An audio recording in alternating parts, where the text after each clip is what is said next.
the town of Duskwater, New Mexico, had a way of forgetting men. It swallowed them whole. The miners, the drifters, the gamblers, chewed them up in its dry desert heat and spat their bones into the red canyon dust. Most men who rode into Duskwater either died there or left worse than they arrived. Very few, in the long memory of that hard-bitten town, ever truly came home. Corporal Eli Voss came home in the autumn of 1887 with a body that worked and a soul that didn't. He rode a gray mare named Soot, arriving at dusk when the sky bled copper and violet over the Sangre de Cristo Mountains. His left arm bore a long, puckered scar from a Confederate bayonet that had missed his heart by the width of a silver dollar. His right eye held a permanent squint from 3 years of staring into gunsmoke at Chickamauga, Spotsylvania, and a dozen nameless creeks that history never bothered to name. He was 34 years old and looked 50. His beard had gone gray at the edges, his hands never fully stopped trembling, he carried no war medals. He'd thrown them into the Pecos River, somewhere south of Santa Fe, because the weight of them made his chest ache, in a way he couldn't explain to anyone who hadn't bled in the same mud. What he did carry, tied by a worn leather lead to the pommel of his saddle, was a dog. The dog was a blue heeler, broad-shouldered and compact, with a speckled gray coat the color of winter ash. His name was Canon, spelled like a canyon, named after the place Eli had found him, half-starved and shaking, in a dry gulch outside of Fort Union. Canon had been left behind by a supply wagon, his eyes already clouding white with cataracts, both of them filmed over like creek water after a storm. Fully blind by the time Eli had found him, fully devoted within a week. What Canon lacked in sight he repaid in something no one in Duskwater had a clean word for. The dog moved through the world with a certainty that bordered on the supernatural. He walked without hesitation, turning corners before Eli signaled them, stopping at doorways before doors were opened. He tracked smells that no other animal seemed to register, lifting his gray muzzle to the wind and reading it the way a preacher reads a Bible. Slowly, completely, with absolute conviction, the people of Duskwater watched Eli Voss limp down Main Street with the blind dog at his heel. And said very little. This was a town that had learned, through seasons of violence and drought and betrayal, that most things were better left unsaid. Eli took a room above the hardware store, paid 3 months in advance with money he'd earned surveying railroad lines in Colorado, and settled into the quiet business of disappearing. He ate alone, he drank moderately, he fixed small things around the building, loose hinges, cracked window frames, in exchange for rent reductions. Canon slept at the foot of his cot every night, his clouded eyes moving beneath closed lids, as if he were watching something in his dreams that the waking world couldn't offer. For 6 weeks, that was all there was. A broken soldier and his blind dog, living quietly at the edge of a town that asked no questions and offered no comfort. Then, on the 3rd morning of November, Canon began to howl. Scene 2. The sound that woke the desert. It was not a mournful howl. Not the hunger or loneliness or the particular canine grief that Eli had heard in dogs who had lost their owners to the war. It was something else entirely. Sharp, insistent, directional. A sound with a destination. Eli was awake before full light, boots half-laced, Canon already at the door, his wide gray body rigid with urgency. His nose was pressed flat against the gap at the bottom of the door, drawing long trembling breaths. "Easy, boy," Eli said, but Canon did not ease. The dog turned his clouded eyes upward. Not toward Eli exactly, but toward the general space where Eli existed, and made a sound low in his chest. Not a growl. Something older than a growl. Something that moved through Eli's sternum like a plucked wire. Eli opened the door. Canon was through it before it swung fully wide. Down the wooden stairs in 4 swift bounds, across the empty Main Street while the town still slept, and heading northwest at a pace that forced Eli into a limping trot just to keep the leather lead from burning through his palm. The desert beyond Duskwater's edge was a vast and indifferent country. Sage and scrub and the occasional skeletal cottonwood stood against a sky that was just beginning to pale at its eastern seam. The ground was hard-packed, caliche, pale as old bone, cracked into geometric patterns by 100 years of summer heat. To the northwest, 3 miles or so as a hawk flew, the land rose into a series of broken mesas, red sandstone formations that the local Pueblo people called Hatalidzil, the singing cliffs, for the way the wind keened through their formations on still nights. Canon went that direction without deviation, without hesitation, without a single false step across terrain that would have challenged a sighted animal. He picked his way between cactus clusters and loose shale, as if he were walking a known and practiced road. His nose never stopped working, up, down, side to side, parsing the cold November air with the focus of a man reading a telegram. Eli followed. He had learned, in the months since Canon had come into his life, that there was no point in arguing with the dog's certainties. The animal existed in a sensory world that Eli could not enter, could not fully map, could only follow at a respectful distance and trust. The sun was fully up by the time they reached the base of the mesas. Painting everything amber and rust, the shadows lay long and cold behind every rock.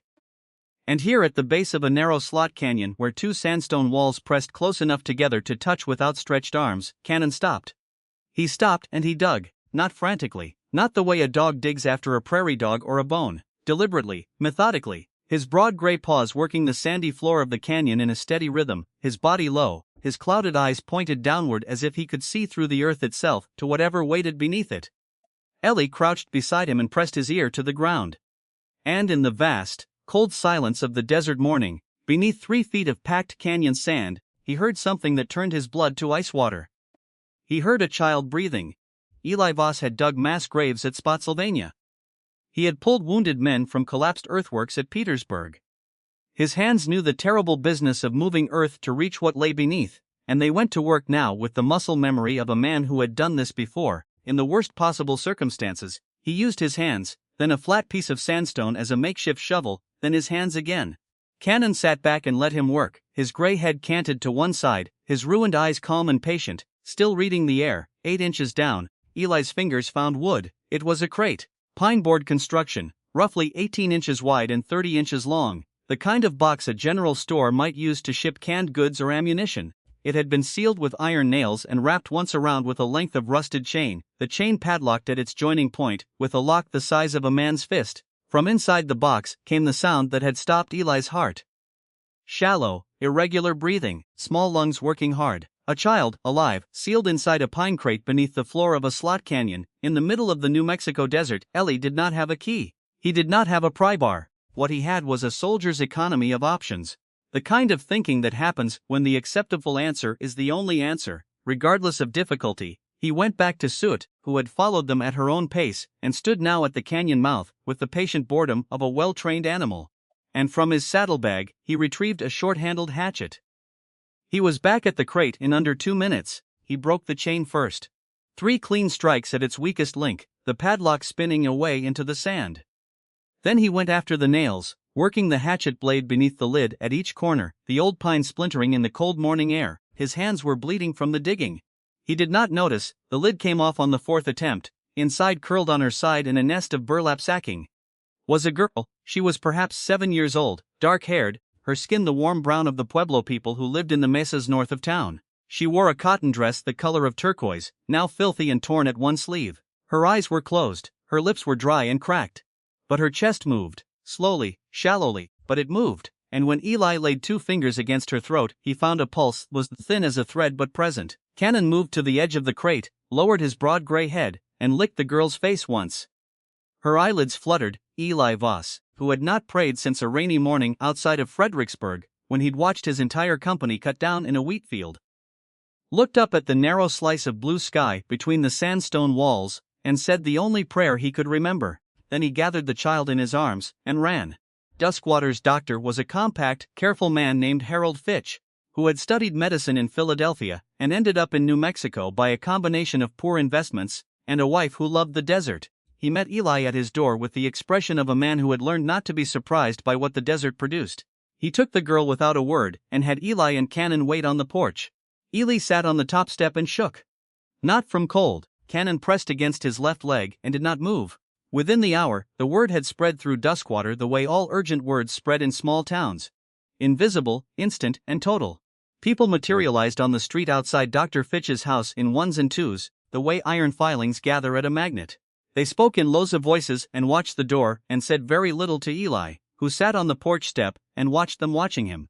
He noticed things, because he was a man trained to notice things. He noticed that Sheriff Conrad Abel arrived 12 minutes after the word spread, but stood at the edge of the crowd, rather than at the door, which was where a sheriff should stand.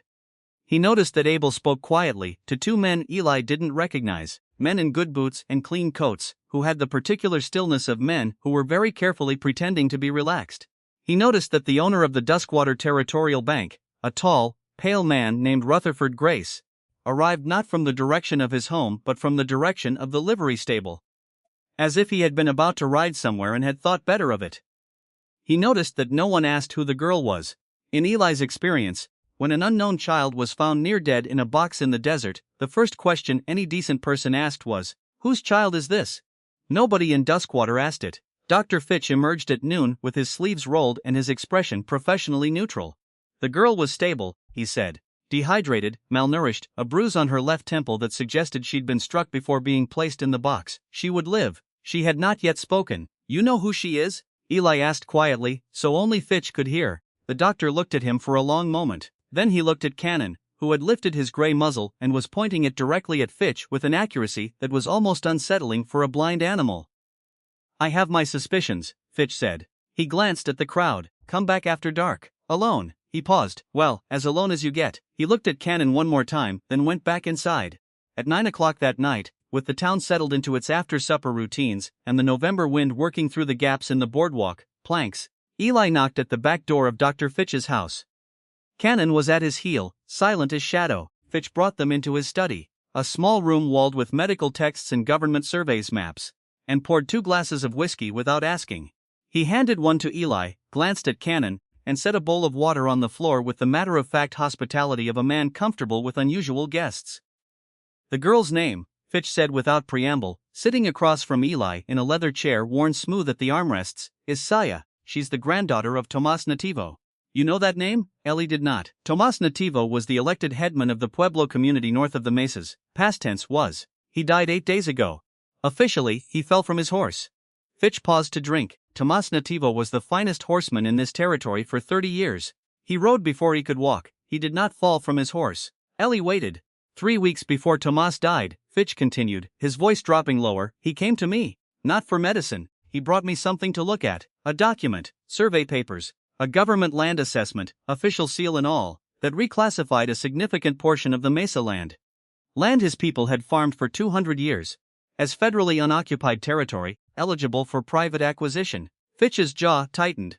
The signature on the assessment was from a federal land office in Santa Fe, but Tomas had a friend at that office. His friend confirmed the signature was forged. Who benefited from the reclassification? Eli asked, though something in his gut already knew. Rutherford Grace filed the acquisition papers the same week the assessment was dated. Fitch set his glass down. He's been trying to run the Pueblo community off that mesas land for 5 years. The land sits directly above one of the richest silver deposits in the territory. A geological survey was done in secret last spring.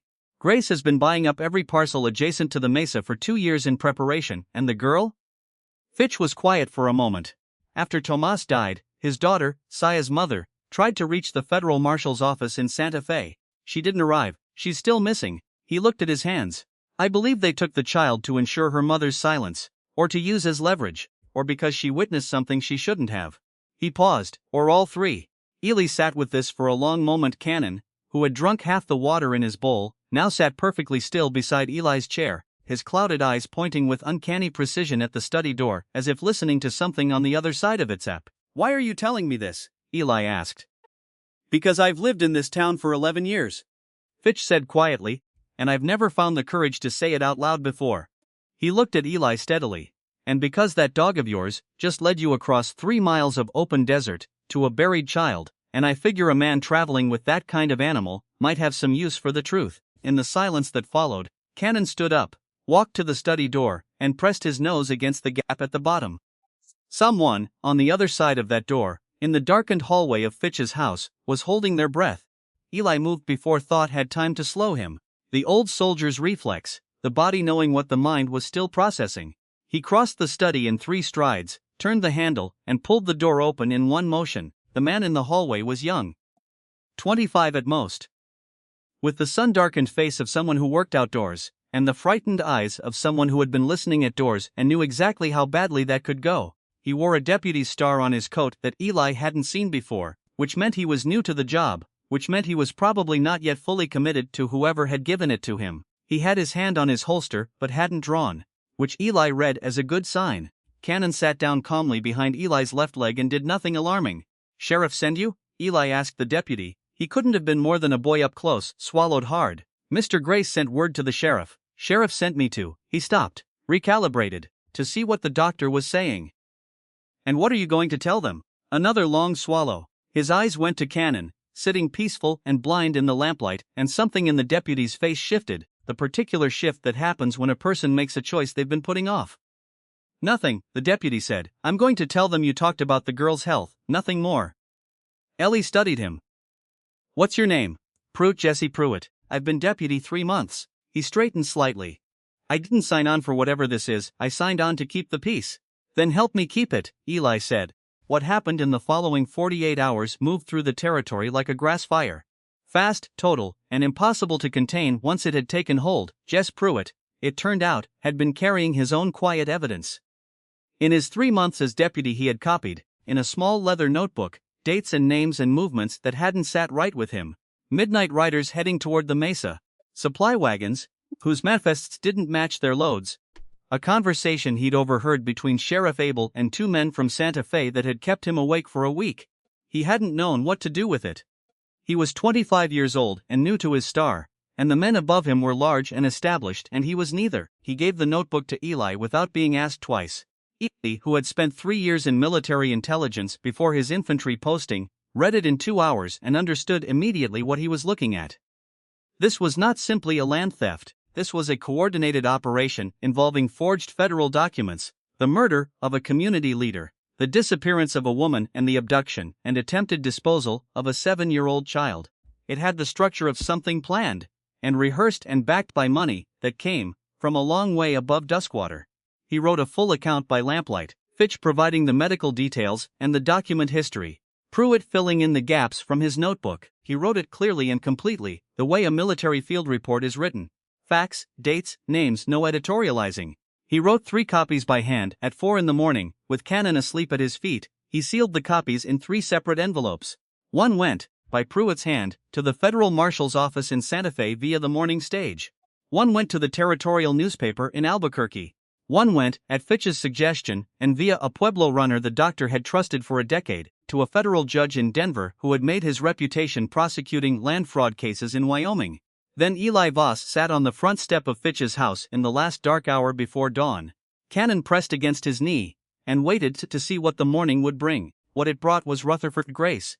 He came at sunrise with Sheriff Abel and 4 men on horseback, riding down the center of Main Street with the unhurried confidence of a man who has never been truly challenged. He was tall and pale in his good coat, his silver hair catching the first light, his face carrying the particular calm of someone who has bought his way out of every previous consequence. He drew up in front of Fitch's house and looked down at Eli on the step. "Soldier," he said pleasantly. "I think there may have been some misunderstandings." "I don't think so," Eli said. Grace's eyes moved to Canon. Something uncertain crossed his face. "Quickly gone. That dog find something interesting out in the desert?" "He did. I'd like to discuss that with you privately." "No need," Eli said. "I've already discussed it with the federal marshal's office, the territorial press, and Judge Amos Calhoun in Denver, in writing. 3 copies sent separately this morning." The silence that followed was the kind that has weight. Grace's pleasant expression did not collapse. It thinned. The difference between those 2 things was the difference between a mask and a face. And Eli had spent enough time in the company of dangerous men to know which one he was looking at. "You don't understand the way this territory works," Grace said quietly. "I understand the way evidence works," Eli said. "And I understand the way a federal forgery statute works. And I understand the way attempted murder of a minor is treated under territorial law. I spent 3 years keeping records of things worse than this, and making sure they reached the right people." He stood up slowly, Canon rising with him. "Ride back the way you came, Mr. Grace." Sheriff Abel, to his credit or perhaps simply to his survival instinct, made no move toward his weapon. He had heard the list Eli recited and was doing the arithmetic that men in compromised positions do when the balance suddenly shifts against them. Grace sat his horse for a long 10 seconds. Then he turned it, slowly, and rode back down Main Street. His 4 men followed, then Abel, each departure as silent as the last. Canon watched them go with his clouded white eyes, his nose working the cold morning air, reading whatever it was he read in the passage of men who had just lost something they thought was permanent.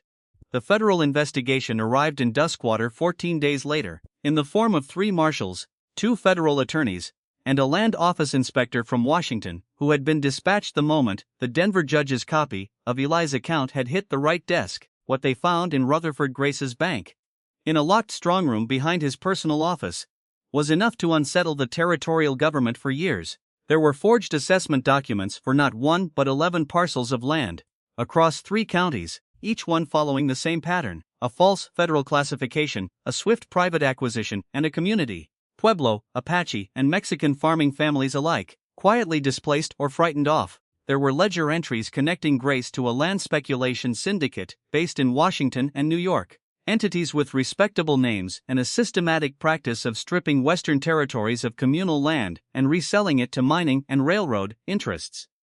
There were letters, careful, damning, specific letters, between Grace and a senior official in the Territorial Land Office, who had been providing inside access to survey data for 4 years, in exchange for a percentage of each acquisition. There were 2 more names connected to the disappearance of Saya's mother, a woman named Rosalinda Nativo, 31 years old, who was found alive in a mining camp storage building outside of Taos, 7 days after the marshals began asking the right questions in the right places. She had been held there since October. She was bruised and thin and furious, and she walked out of that building, under her own power. Which was, in the words of the federal attorney who met her at the door, one of the finest things he had witnessed in 20 years of territorial law. Rutherford Grace was arrested on a Tuesday morning. Conrad Abel resigned his star and cooperated fully in exchange for reduced charges. The Washington official resigned on a Wednesday and was arrested on a Thursday. The syndicate's operations in 3 other territories were suspended pending federal investigation, and the subsequent congressional hearings, which ran for 2 months and generated daily newspaper coverage from Boston to San Francisco, exposed a pattern of fraudulent land acquisition, reach further or cut deeper than anyone outside the syndicate had imagined. It shook the nation, not the way a gunfight shakes a town. Loudly, briefly, locally, it shook the nation the way a structural crack shakes a building. Slowly, thoroughly, in a way that forced a reckoning with what the whole thing had been built on. Eli Voss stayed in Duskwater through the winter. He visited Saya twice a week at Dr. Fitch's house, bringing her small things: a carved wooden bird he'd bought from a Pueblo craftsman, a book of illustrated animals, a red wool blanket for the cold nights.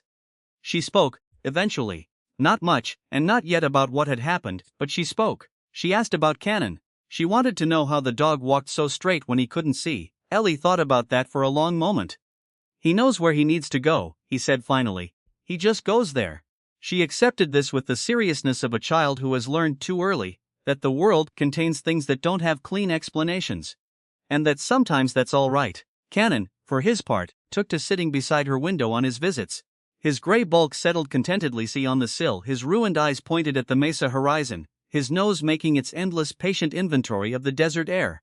Reading it, cataloging it, keeping watch in the way that only he could, through senses that did not require light to function or eyes to interpret. Jesse Pruitt kept his deputy's star under the new sheriff who rode in from Santa Fe in January. A woman, which surprised the town considerably, and pleased it more than it expected. He kept his notebook habit too. Old instincts were worth keeping. Dr. Fitch framed the letter of commendation he received from the federal attorney's office and hung it in his study, where it lived alongside the medical texts and survey maps. He looked at it occasionally and felt something he had not felt in 11 years in Duskwater. Not pride, exactly. Something quieter, the particular satisfaction of a man who finally said the thing that needed saying. Eli Voss left in the spring, when the desert bloomed its brief, extravagant bloom. Orange and yellow and violet across the Kalish Flats, the kind of color that seemed impossible until you saw it. He settled his account with the hardware store owner, saddled Soot, and tied Canon's lead to the pommel. He had no particular destination. He hadn't had one in years, but Canon lifted his gray muzzle to the warm spring air and pointed it south. With the absolute conviction of an animal who always knew where he needed to go, Ellie gave Soot her head. They rode south, into whatever the land had next for them, the blind dog leading the way through a world he could not see, but knew completely, reading every message the wind carried, following every thread of scent and sound and the particular knowledge that exists on the far side of ordinary perception, where the deepest truths are always buried, always waiting, and always, given the right guide, findable.